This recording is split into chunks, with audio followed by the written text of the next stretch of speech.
I think the point is you don't have to stay on the same path just because of some feeling of obligation. And, also because you switch careers or because you start your own business, I mean, there's definitely when you start your own business, a period of time where you are not making a lot of money, but there's still lots of ways to make money in this world. Switching careers doesn't mean all of a sudden you're not making any money. That was Kirsten Bunch. Over the last 2 weeks, we discussed mental and physical health as it relates to freelancing and self-employment. To round out this trilogy of overall happiness in your career, I'm talking to Kirsten, who is a reinvention coach.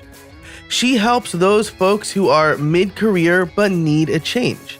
She offers some fantastic advice on how to determine if you're ready for change and then the steps you should take in order to figure out what to do for your next career move.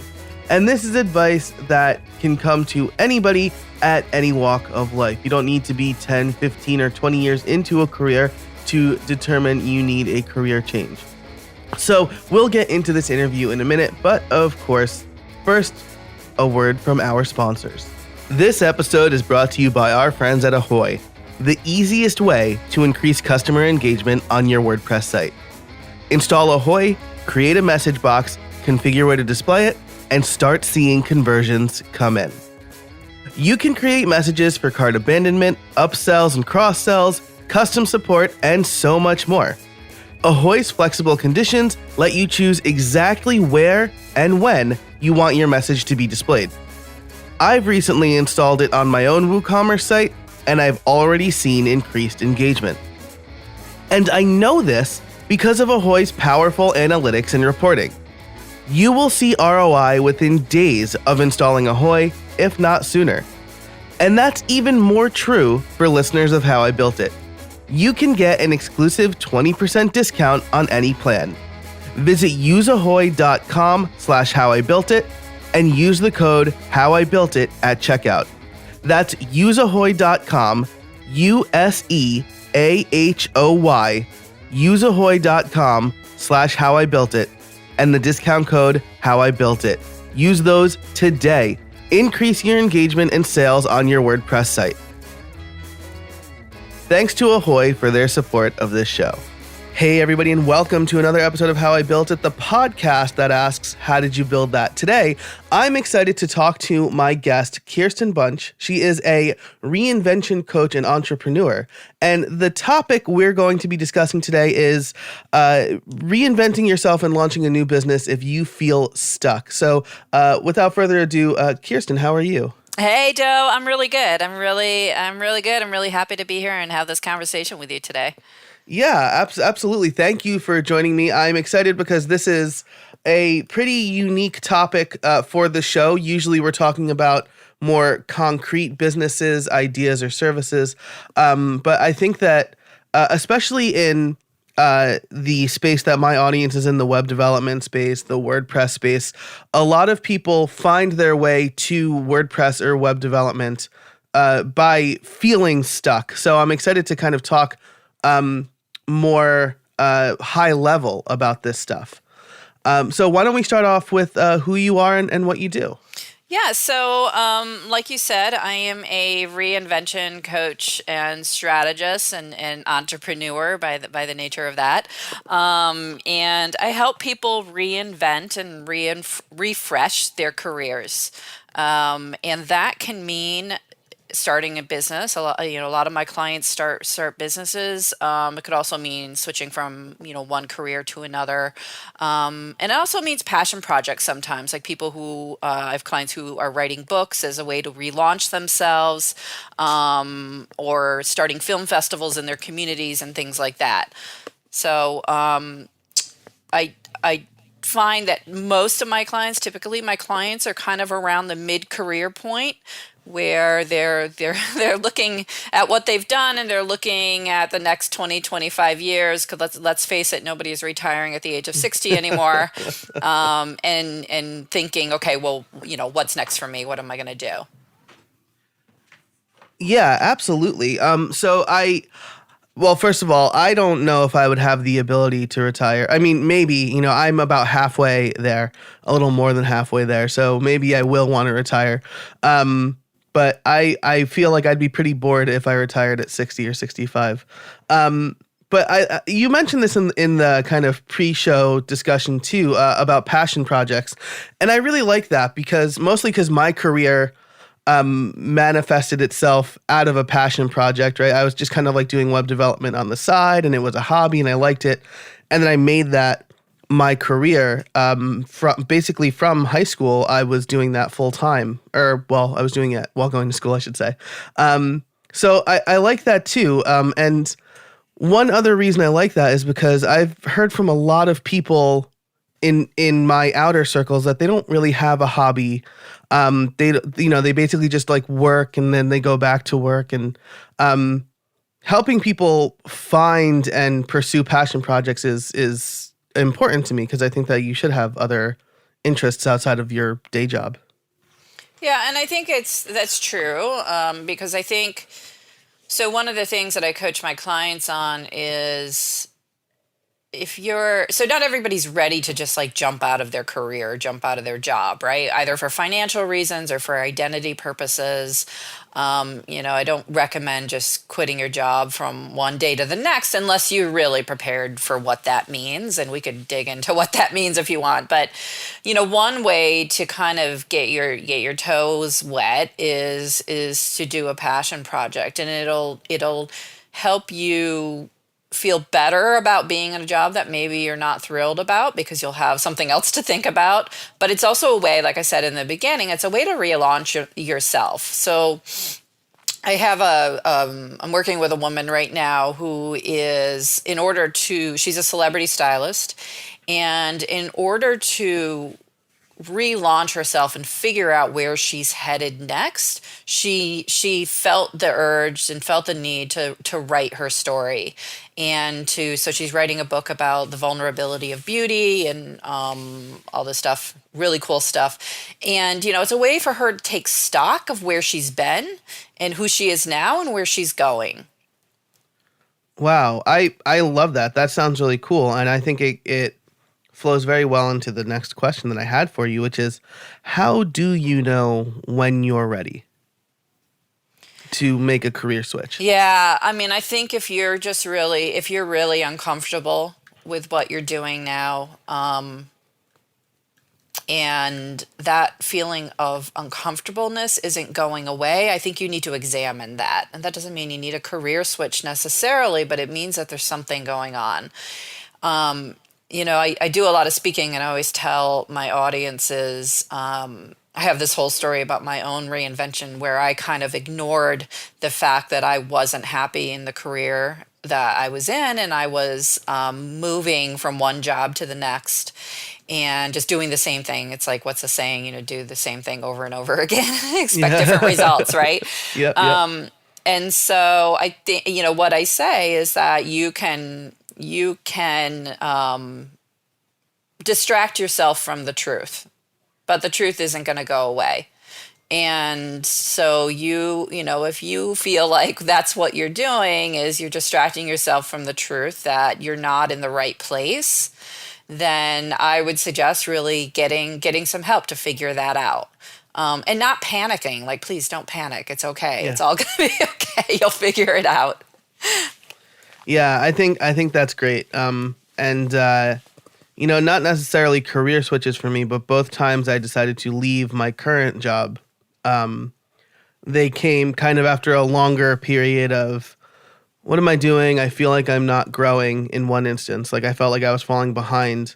I felt like I was the person who knew the most, and I didn't want to be that. Like, I was like 26. I didn't want to be the most knowledgeable person at my company, because there's so much more to learn there. And then in my previous job, I had just had, my wife and I just had our first child, and I was reevaluating based on that, and like kind of the time I was spending at work versus with my family.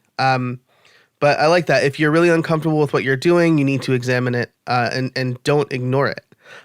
So moving forward in this interview, We kind of talked about this in the pre-show, creating the persona of somebody who is ready for that career switch. And so as I ask the next set of questions, maybe we can keep that person in mind. Someone comes to you and they say, I'm ready for a career switch. I'm not quite sure where I want to go next. What do I do?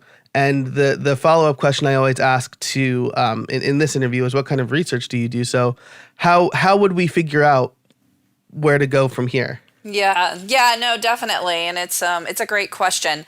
So a metaphor I like to use, and I stole this from my branding team, but a metaphor I like to use is what car, if you think about cars and you think about if you can be any car you want, what car are you now and what car do you want to become? And it's not what car you want to buy, but what car do you want to be? And so when you think about the cars, and you think about the car you want to become, you want to think about things like the size of the car, because that in your career represents community. Have you been working in a big company and you really just want to be on your own? You want some space. You want to be a solopreneur. And you want to explore what that is?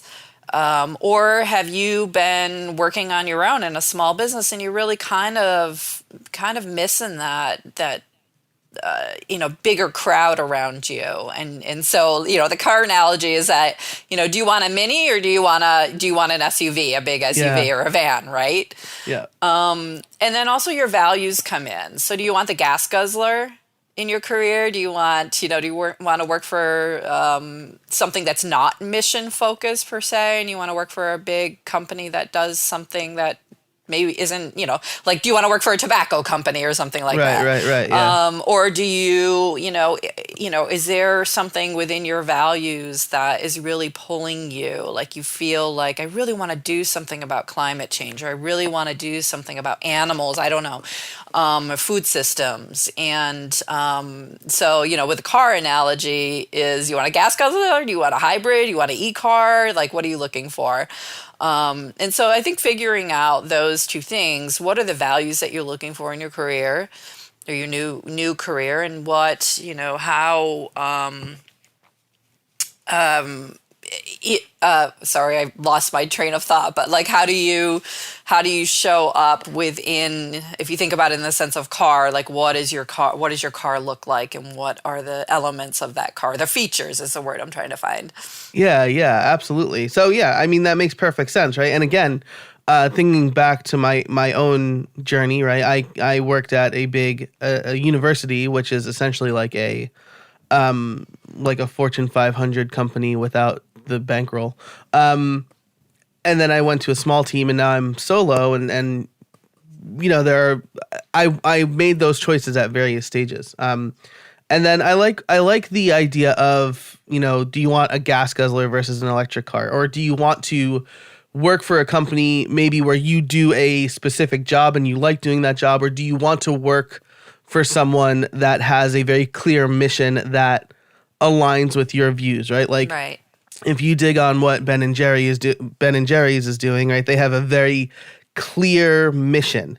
And so maybe that's something that you would consider as well. I like that a lot. Yeah, and I think that the idea of being an entrepreneur or working for somebody else, do you want an automatic car, or do you want a stick shift? You want a standard car, because if you're an entrepreneur, it's all on you, right? You've got to drive that. You've got to pay attention to how you're shifting and all of that.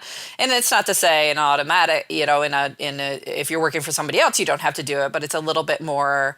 Somebody else is driving the ship, and you're steering. You're steering your part of the job. This episode is brought to you by Pantheon. Starting a new project? Looking for a better hosting platform? Pantheon is an integrated set of tools to build, launch, and run websites. Get high-performance hosting for your WordPress sites, plus a comprehensive toolkit to supercharge your team and help you launch faster. On Pantheon, you get expert support from real developers, best-in-class security, and the most innovative technology to host and manage your websites. You can sign up a new site in minutes with a free account. You only pay when it goes live. That is my second favorite feature to Pantheon, only to the easy ability to create dev, staging, and live servers and push to GitHub. It's very easy to set those things up on Pantheon. So you can head over to pantheon.io today, again, to set up a free account. Pay only when it goes live. Thanks so much to Pantheon for their support of this episode and this season of How I Built It. I guess the next question that I would have is, what am I going to do, right? I've been a web developer for 15 years, I've worked at, my old man worked at Verizon, before that Bell Atlantic or NYNEX and Ma Bell or whatever. Like, he worked at the same company for his entire career. How do you figure out what to do next as far as the actual doing the job? Yeah, the question I get a lot is like, how do I figure out my passion? And I don't know. Like, I'm not a passion person. I've never really figured out my passion. My passion has been trying new things. If anything, that's what my passion is. So what I say to people is, forget about your passion. Like, if you know what that is, awesome. Like, follow that. But don't freak out if you're just like, I have no idea what that is. Follow your curiosity instead. And,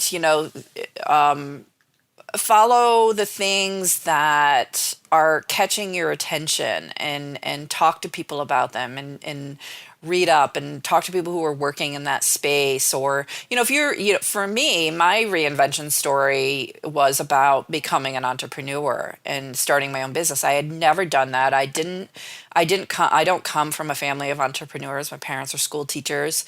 And I didn't know a lot of people who had their own business. I mean, I do now. I know tons of people, but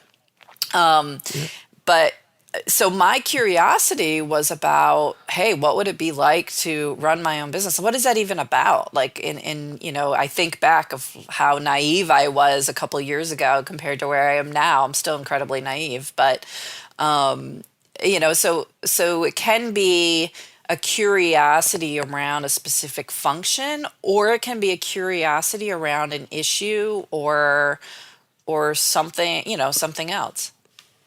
Yeah, I like that point a lot. Follow your curiosity. It's almost like your freshman year of college, like taking a bunch of gen ed classes to see which one you like the best before you determine your major. Is kind of what I thought there. And I like that answer too. It resonates with me in an interesting way, because I knew from like the age of 12 that I wanted to work with computers in some capacity. So I was very lucky in knowing exactly what I wanted to do from a pretty early age. Before that, this is a little known fact, I wanted to be a Catholic priest because I was an altar boy.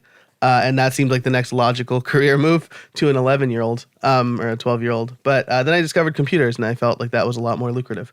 Yes, probably. So follow your curiosity and figure out what's catching your attention.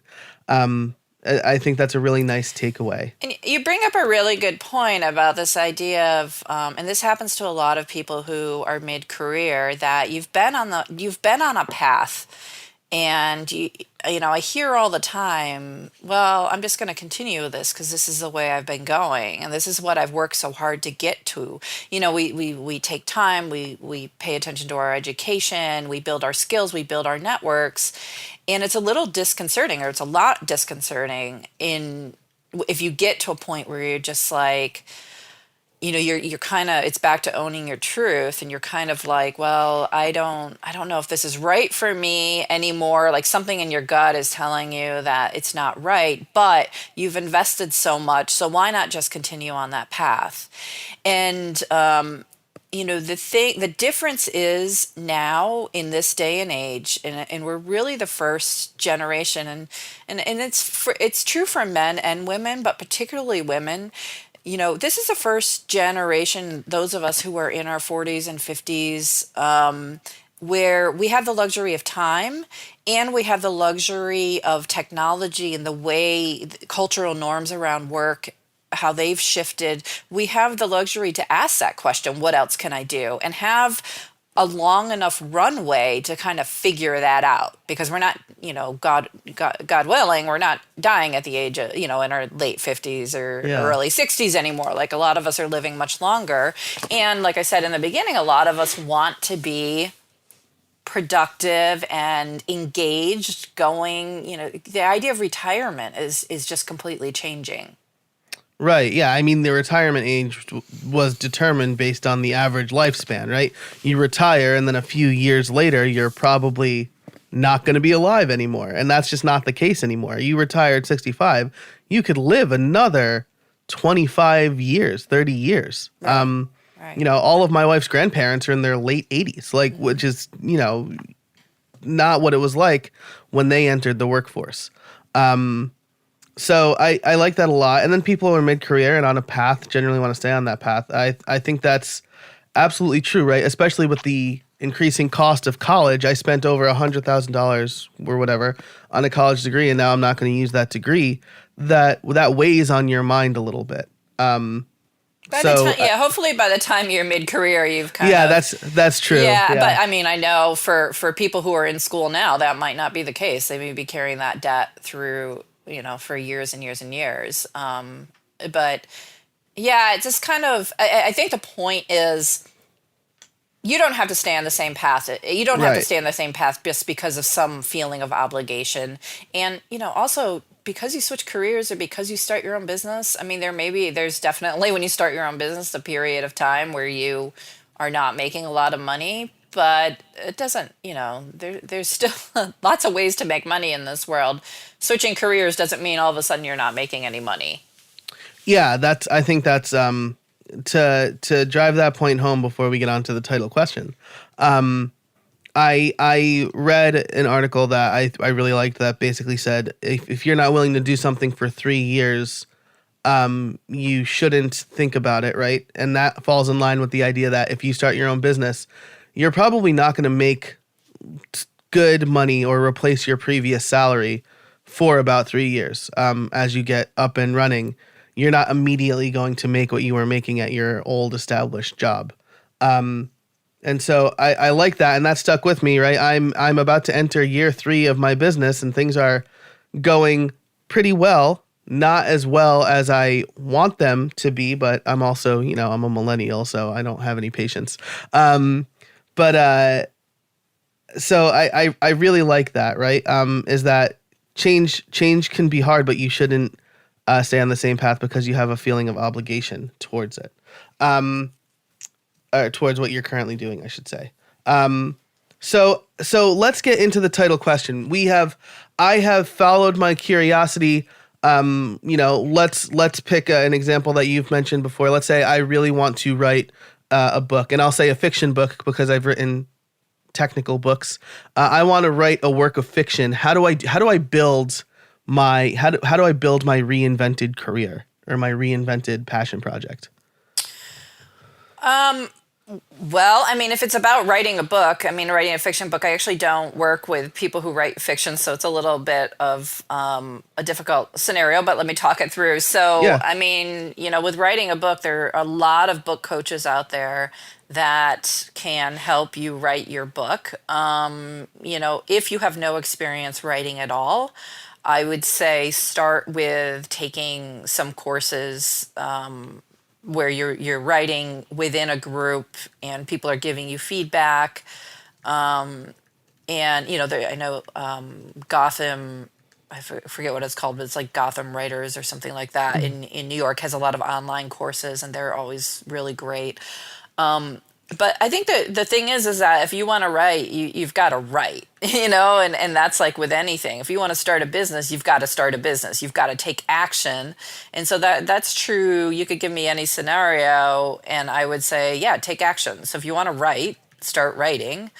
Stop talking about it. I think there's a big, well, don't stop talking about it, but put action behind the talk. I think there's a So, lot of yeah, people that are always just like talk, I'm going to do this, and like 10 years right. later you see the person and you're like, are you still talking about this and you haven't Yep. done it? So I think whatever it is that you want to do, follow your curiosity and take action.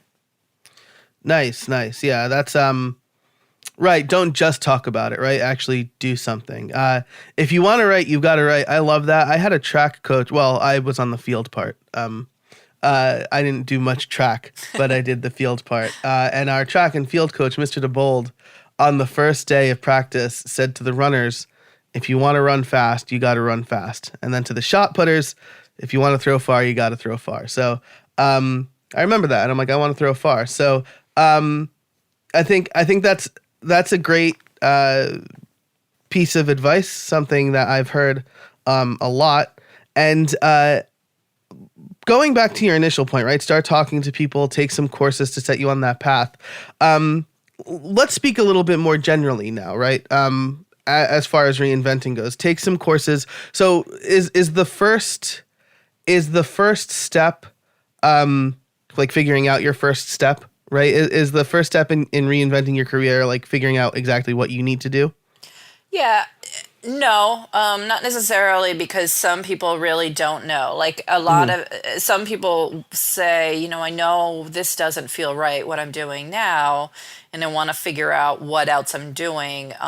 So if I just say to them, "Well, just start taking action," or figure out your first step, they'll just be like, "Well, I don't know I don't what know. that Right. is." Yeah, and Yeah. they'll kind of run around in a circle, and that's Yeah. that you get dizzy, right? Yep. So I mean, I think that one of the as I said in the beginning, is kind of like owning your truth. So what is it that you're experiencing now that doesn't feel right to you? And looking at that, and it does help a lot to get some help by maybe there's a HR person in your company that also has coaching skills that could kind of help you talk that through. I think there's a sense of vulnerability there, right? You have to be willing to own your truth and I keep saying that, but in talking to people about it. I mean, I wouldn't go and, announce it in the company newsletter that you're Right. seeking your next career necessarily, but if you have trusted people where you are, have a conversation about what it is you're trying to figure out.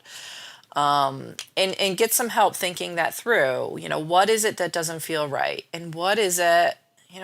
In some ways it's sort of simple. A lot of us know what we want to do. We're just afraid to admit it to ourselves because we think we'll fail, or we think it won't work, or we think we don't have what it takes, or my favorite is we think we need to spend 2 years gathering every single piece of information and listening to every podcast and reading every book until we take any steps towards that direction at all. And you're not gonna know if it's right or not unless you at least start taking a little bit of action.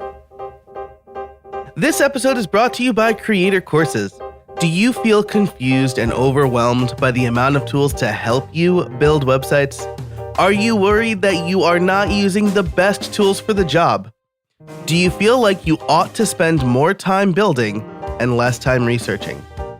Like you, I thought I needed to learn every tool, language, and platform under the sun to be a good web professional. And as somebody who's been doing this for 17 years, I can now tell you, you don't. Creator Courses offers short, focused courses, tutorials, and webinars to help you learn the right tools quickly. Then you don't have to waste any more time researching, and you can get back to producing billable work, confident that you've made the right choice. And now you can access all of those resources by becoming a Creator Courses member. You'll be able to take any course we offer, including member-exclusive mini courses on how to use specific tools. You'll also join a great community, and listeners can get 15% off the already low price by going to creatorcourses/build. Spend less time researching and more time building. Visit creatorcourses.com/build today. In the context of doing things online, right, as a software developer, iterate quickly, right, is do something, see if it works out, you could always adjust it later, right? This is not like building a skyscraper where we need to make sure all the plans are exactly right before we start building. This is more malleable than that. I'll link to a previous guest, Scott Bollinger, that basically talked about that. Launch as soon as you can, because you don't want to spend 2 years throwing yourself into this thing and realizing that it's not the right thing to do once you start doing it. Mm-hmm.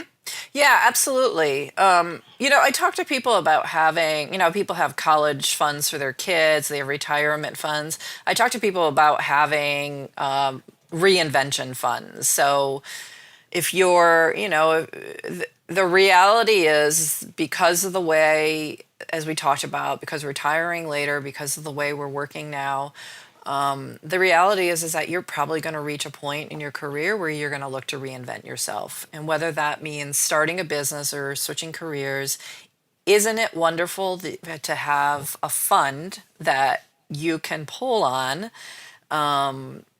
so that you don't have to be so stressed out about your reinvention? Because a lot of the times, and you probably know this as an entrepreneur, it's hard to know what to spend money on, and in that fear of, like, I have no money because I didn't plan for this, and so I don't want to hire this web developer to help me, or I don't want to hire this coach, or I don't want to hire this marketing person because I'm going to go into debt. But if you have that reinvention fund, it makes it a little bit easier. It makes it a little bit more, takes the fear away a little bit. Yeah, absolutely. Even as somebody who does run their own business, you should. I got some really great advice from a friend, Jen Bourne, who said that you should have a rainy day fund, right? Like, take some part of the money you make every month and put it into a separate fund, because you'll probably have that feast and famine, right? There'll be good times where money's coming in. There'll be slow times. So you need to manage that a little bit. So have a reinvention fund. You take, I think it's The Richest Man in Babylon. Have you read that book? No. It's about investing, but the lesson is really good. You take 10% of your income, no matter what, and you put it somewhere. Yeah. And you take that and then you invest it in whatever you think you should. And this was written a long time ago, so it talks about investing in a farm or whatever. But reinvention fund means you're investing in yourself. You're taking that 10% for your future self to help reinvent yourself. Absolutely. And that investing in yourself is a big thing. So we'll invest in our kids, we'll invest in our homes. But when it comes to investing in ourselves, a lot of people have a pause around that. They feel like, well, especially people in mid-career who are just like, well, I spent my money on my education, right? Right. But the reality is that it doesn't stop. That idea of investing in yourself, like, is lifelong. You got to keep doing that. Yeah, absolutely. And as we wrap up, I will point to one more book that I think like drives this home, especially for entrepreneurs, and that's Profit First, which talks about, take 5% of the money that you make there and just put it in that's your bonus, right? Otherwise, you're not getting anything out of the business. You're working harder than you would in a full-time job, and you're not getting anything from it. And so as we record this, I just used my Profit First money to buy this beautiful fountain pen that I've wanted for a long time. Nice.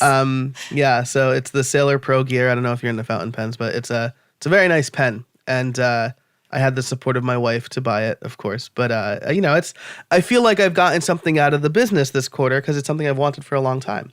Yeah, I love that. And I think, especially as new entrepreneurs, we are, gosh, the money thing is so hard, right? And so Yeah. I love the fact of just buy yourself something nice, even if it's just get go and have a spa day, or buy yourself a nice pen or whatever.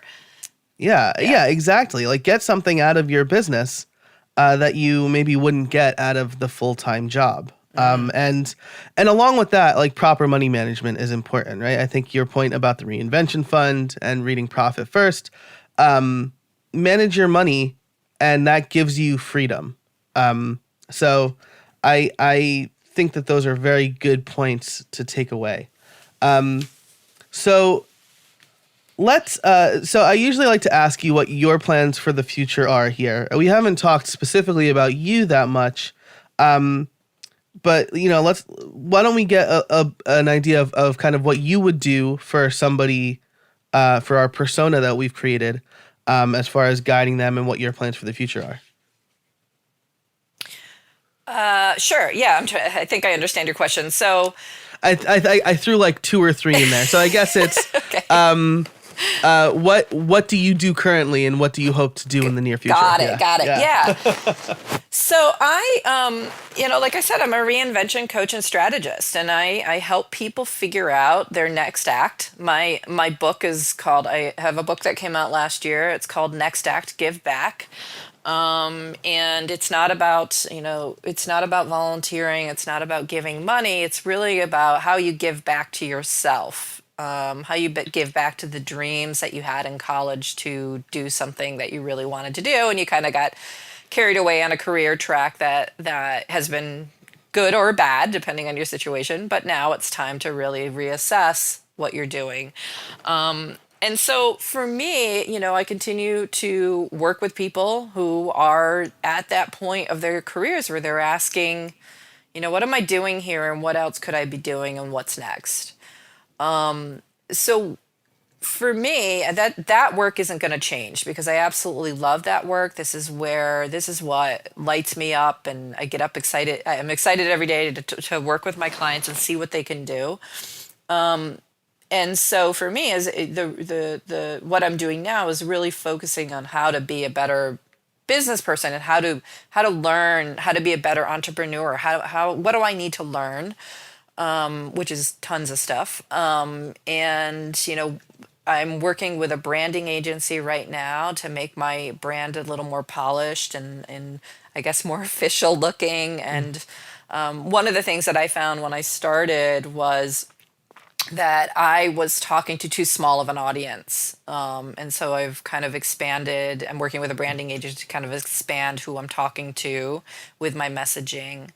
And then, the future really is how do I help more people, and how do I make more money helping more people, basically. And so that has to do with group programs, retreats, things like that. For me, everything has to be fun. Otherwise, I don't want to do it. I can't force myself to do things that aren't fun. So that's where I'm headed. Yeah, I like that a lot. For me, everything has to be fun, right? Yeah, I guess in both of our situations, we're probably not just happy with the paycheck. I need to be fulfilled by my work. I want to be able to do things that I enjoy doing, and everything has to be fun. So, cool. As we wrap up here, I do like to ask my favorite question, which is, do you have any trade secrets for us? You've given us a lot of really great information so far. What's maybe the one big takeaway that you want listeners to have? I think the one thing, I don't know if it's a trade secret, but the one thing that I have really, really learned is that you can't do everything by yourself, and you've got to invest in your business, and that may mean taking on debt. And if you're a solopreneur, that could mean borrowing money from people or having credit card debt, or, there's other ways to take on debt. Mm-hmm. But you are not going to grow unless you're investing in yourself and in what you're trying to do.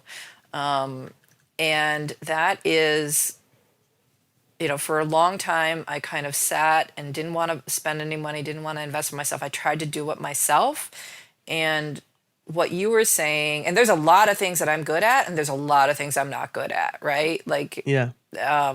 Marketing, just forget it. I have no idea what I'm doing most of the time. But so you just have to own that. What are you good at? What are you not good at? Get help, and stop trying to do it yourself. Stop trying to bootstrap it as a badge of honor, Mm-hmm. and invest in yourself. And yeah, you can either, money and time have an interesting relationship, right? You can either spend a lot of time, or you can spend some money and spend less time. Money and time have an interesting relationship. I love that. When I was younger, I had so much time. I would do everything. I had all the time and no money. Now that I am older and I have a family, time is the most valuable thing to me. So I will happily spend $200 if it saves me several hours or whatever. Oh, yes, absolutely. Yeah. So I love that. I love that. Invest in yourself. You can't do everything by yourself. And you may need to take on a little bit of debt. That's perfectly fine. People who start brick and mortar businesses, right, before the age of the internet, had to go to the bank to get a loan to buy property, right? And the idea is that they were investing in their future self to be able to pay off that debt and be in a better place. So I think that there's an interesting look at debt today with the whole total money makeover movement and no debt ever. Sometimes you need to invest in yourself, and that future investment will hopefully pay off if you do your due diligence. So, Kirsten Bunch, thank you so much for joining me today. Where can people find you? Thank you. This has been great. So they can find me at my website. It's Kirsten. I'll spell it. So it's KirstenBunch.com. I'm also pretty active on LinkedIn more than any of the other socials, although I am on all the others.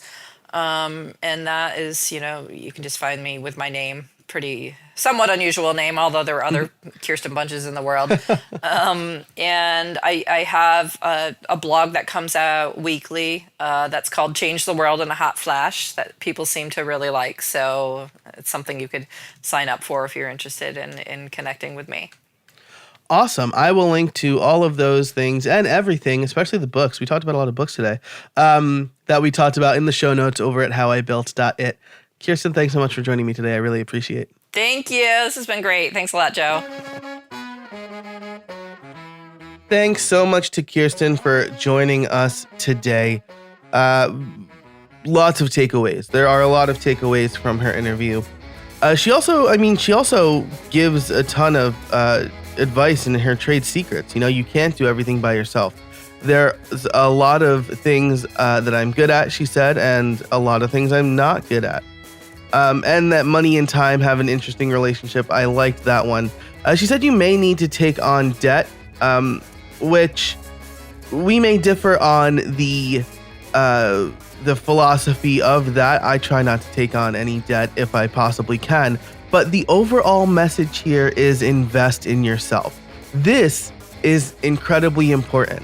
So you need to invest in yourself and the tools that will help you become what you want to be. I think that part is incredibly important. And if you do need to take on a little bit of debt to get that education you need or the certification that you want, then so be it. The idea is that you should believe that debt is an investment and you'll be able to pay it back, in a short amount of time. So definitely check out Kirsten and all of her fantastic resources, which will be linked in the show notes over at howibuilt.it/130.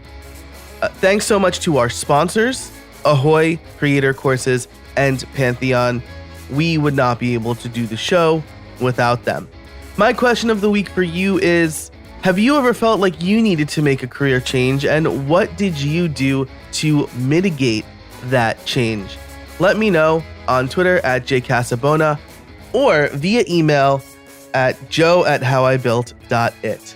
Thanks so much for listening. If you liked this episode, then please share it with somebody who you think will benefit from it. I would really appreciate that. And until next time, get out there and build something.